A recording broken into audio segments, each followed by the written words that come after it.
banda terrorista Movimiento de Liberación Nacional, Tupamaros, que secuestraron, asesinaron, saquearon, sembraron el terror y llevaron al Uruguay a un caos total, hoy dan una imagen, como que fueron ellos, víctimas del Estado democrático. El gobierno de Salvador Allende, en sus primeros días, dio asilo político a terroristas tupamaros, brasileños, argentinos, mexicanos, bolivianos y peruanos.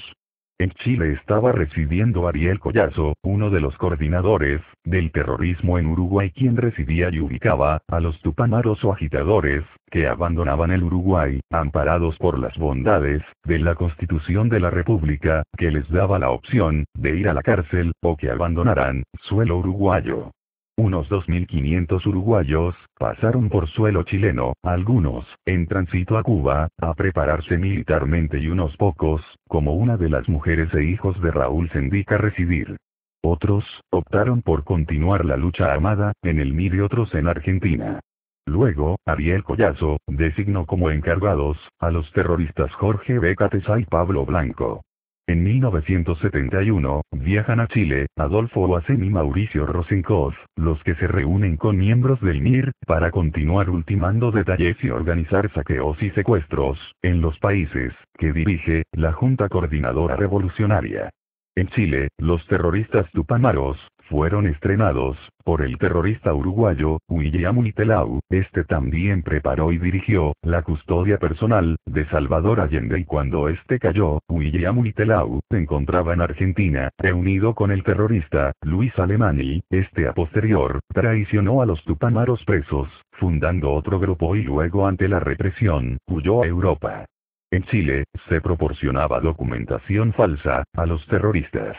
El terrorista tupamaro, Efraín Martínez Platero, fue designado representante por Uruguay, de la Junta Coordinadora Revolucionaria.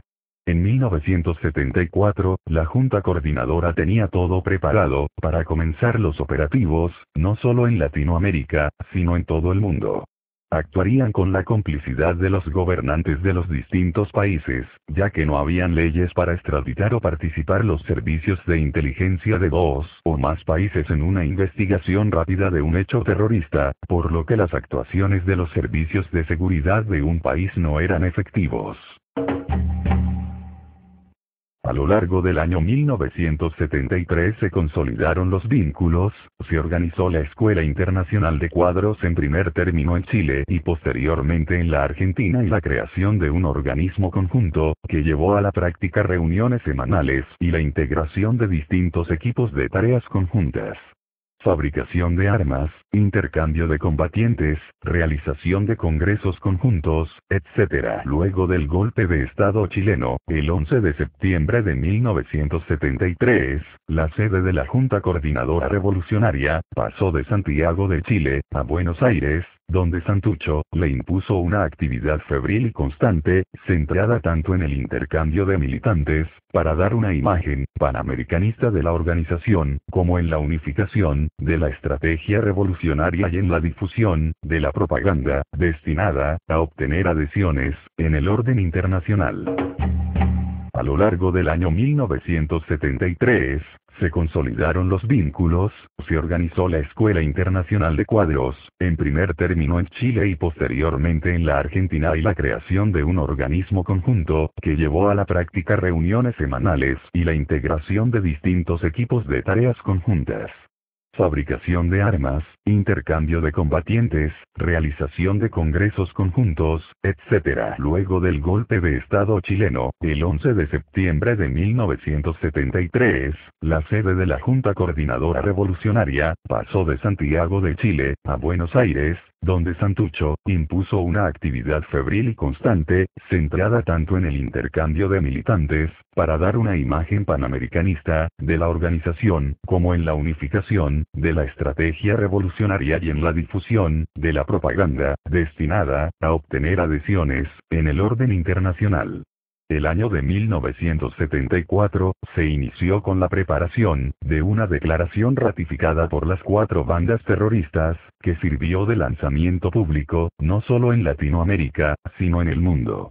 La declaración fue traducida en varios idiomas, haciéndola circular profusamente en los medios de comunicación y publicaciones de izquierda, particularmente en la Argentina, Francia, Italia, Suecia y Alemania. La declaración conjunta puso de manifiesto claramente, fuera la guerra revolucionaria, la que definían en sus alcances y en sus fines. Esta declaración fue tomada por el Partido Revolucionario de los Trabajadores y el Ejército Revolucionario del Pueblo y adoptada como lineamiento estratégico general. A partir de allí, esta organización supranacional que coordinaba el terrorismo subversivo en los países de sus integrantes, desplegaron sus contactos con todas las otras organizaciones marxistas guevaristas de nuestro continente.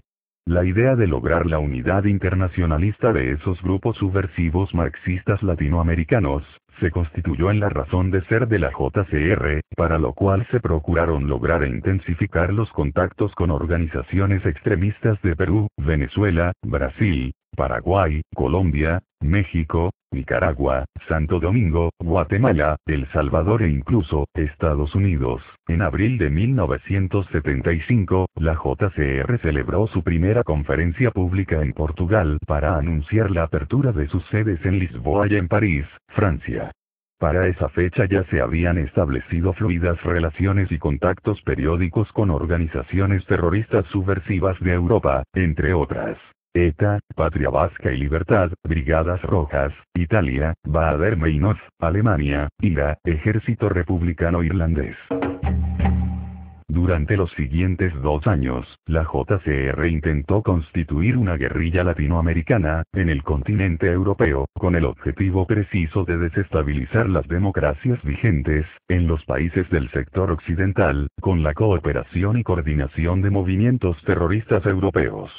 En 1969, se realizó un encuentro en La Paz, Bolivia, entre el terrorista El Chato Luis Peredo, que quedó como líder del ELN al desaparecer el Che Guevara y el terrorista argentino Mario Roberto Santucho.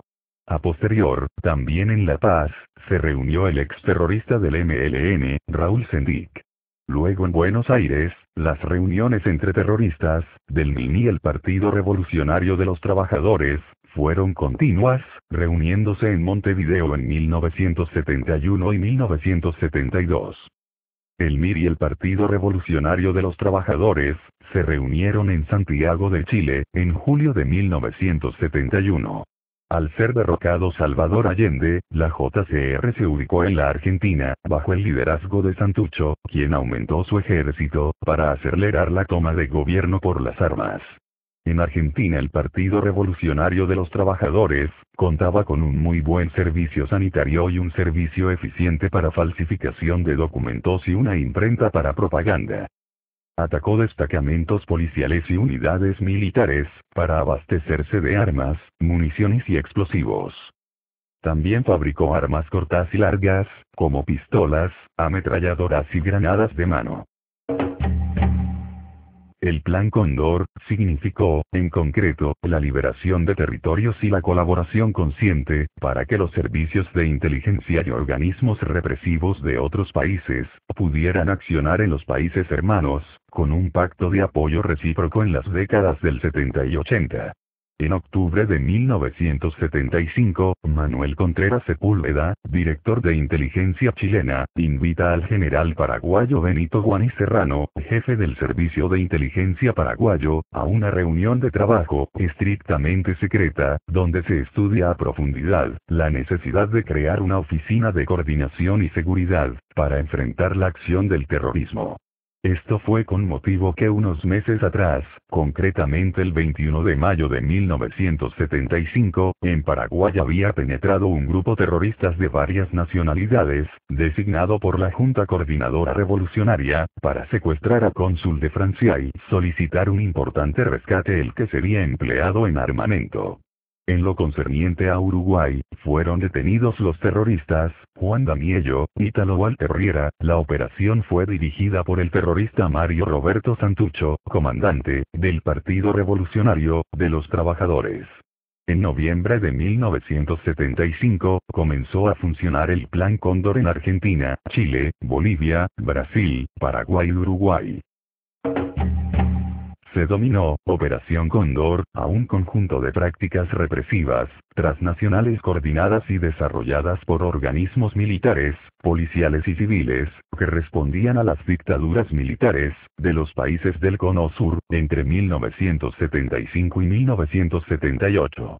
Participaron en esta, organismos de inteligencia, de características bien diferentes, como ser, agencias nacionales de inteligencia civil, la CIDE argentina, o el CID uruguayo, agencias nacionales, de inteligencia militar, la DINA chilena, u organismos de inteligencia del ejército, el Departamento 2, del Estado Mayor General, del Ejército Nacional Paraguayo, o el Batallón de Inteligencia 601, del Ejército Nacional Argentino. Prácticas represivas, que probablemente, excedan los marcos de la Operación Cóndor, como por ejemplo, las desarrolladas por servicios de inteligencia naval, o las policías regionales, pero que también parecen, haber actuado, coordinadamente. En pocos meses, el terrorismo fue derrotado.